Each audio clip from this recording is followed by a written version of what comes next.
Bonjour à tous, je vous retrouve pour la nouvelle recette de la semaine. Et cette semaine, je vous propose une gourmandise. Et oui, chez nous, c'est les vacances scolaires. Et qui dit vacances, dit enfants à la maison. Et donc, du coup, il faut faire des goûters. Donc, je me suis dit, pourquoi pas partager avec vous également ces petites idées. Ça fait longtemps que je voulais tester. La recette est arrivée sur Cookidoo. C'est encore plus simple.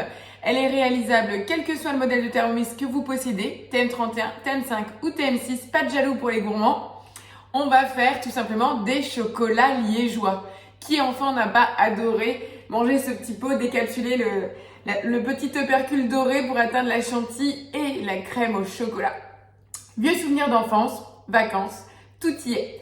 Allez, vous me suivez? Donc, vous avez bien compris, chocolat liégeois pour le goûter. Alors, on va démarrer la recette. Vous verrez, il n'y a vraiment rien de compliqué, bien qu'il y ait la fameuse chantilly à réaliser. Donc, pour démarrer, on me demande du chocolat noir. Donc là, il nous faut 80 g de chocolat noir. J'ai des nouveaux bocaux pour tous mes chocolats. Je suis contente comme une petite épicière. Chocolat blanc, noir, lait. Il en faut peu pour être heureux. Il en faut 70 g au lait. On va bien entendu venir mixer le tout pour le réduire. 6 secondes à la vitesse 8. C'est parti. On a donc la poudre de cacao. Je me recule, j'étais trop près du zoom. Vous avez vu? Voilà. On est tout bon. On va venir rajouter 500 g de lait pour la base de crème dessert. On va rajouter 20 g de fécule pour la prise, forcément. Donc quand on dit fécule, c'est tout ce qui est maïzena, fécule de maïs, ce que vous avez dans vos placards, c'est juste pour lier. Et 20 g de sucre. Ça sera largement suffisant puisqu'on avait une partie de chocolat au lait aussi, donc qui apporte déjà du sucre. Et là, tout simplement, on va partir en cuisson pour créer la base de la crème au chocolat. 10 minutes à la vitesse 3. Aussi simple que ça. On va venir mettre nos verrines en place, puisque le mieux c'est de le faire en individuel, mais après à vous de voir plusieurs options.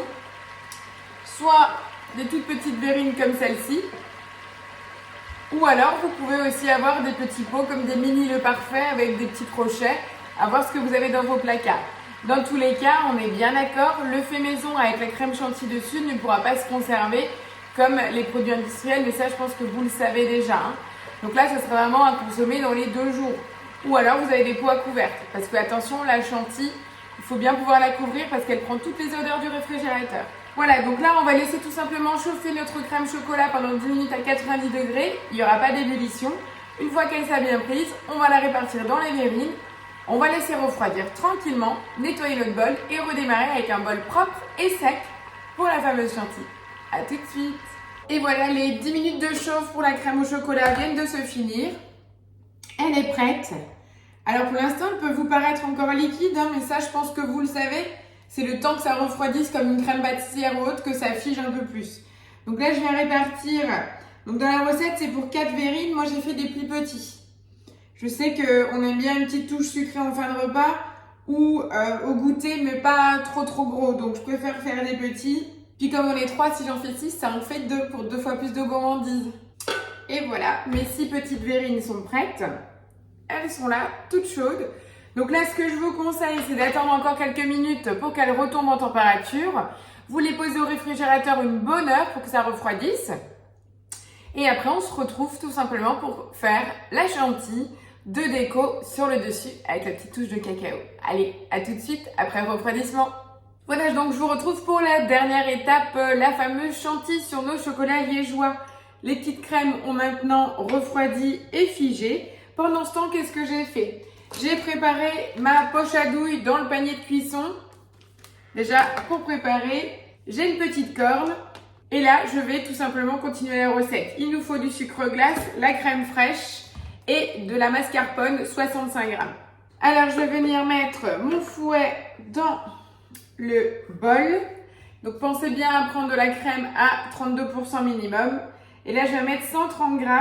Je vais rajouter 65 g de mascarpone et 20 g de sucre glace.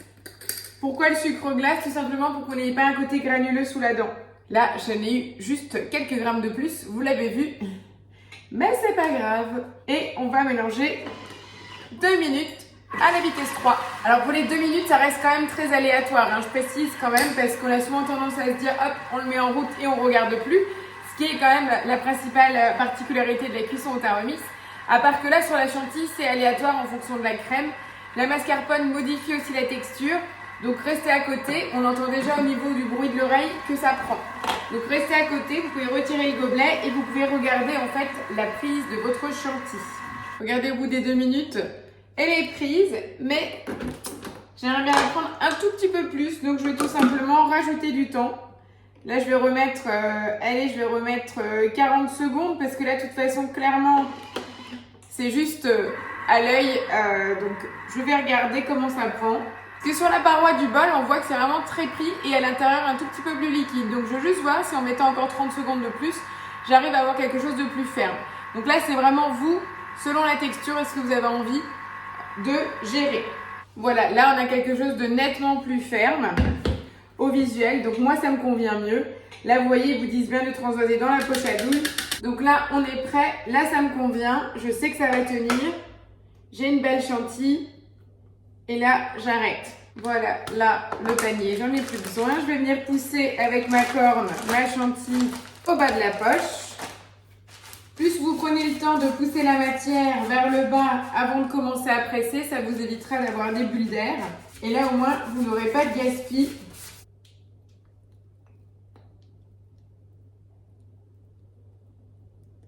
Et voilà, finalement, avec la dose, j'ai eu les 6. Regardez. À moi, les chocolats liégeois. J'adore ça en plus. Là, j'ai mes petits chocolats liégeois et la petite touche finale. Vous l'avez peut-être déjà vu dans une autre vidéo. Je prends la petite pincette à thé et je vais mettre un tout petit peu de cacao en poudre dedans. Et je viens saupoudrer. Comme dirait mon fils, c'est la touche finale. Et voilà, chocolat liégeois maison. Un petit goûter parfait pour les vacances. Recette simple et efficace, mais c'est tout ce qui nous importe. Voilà, j'espère que cette recette vous a plu. J'attends votre commentaire au bas de la vidéo. N'hésitez pas si vous avez des suggestions. Et sinon, je vous donne rendez-vous la semaine prochaine. À plus, ciao ciao!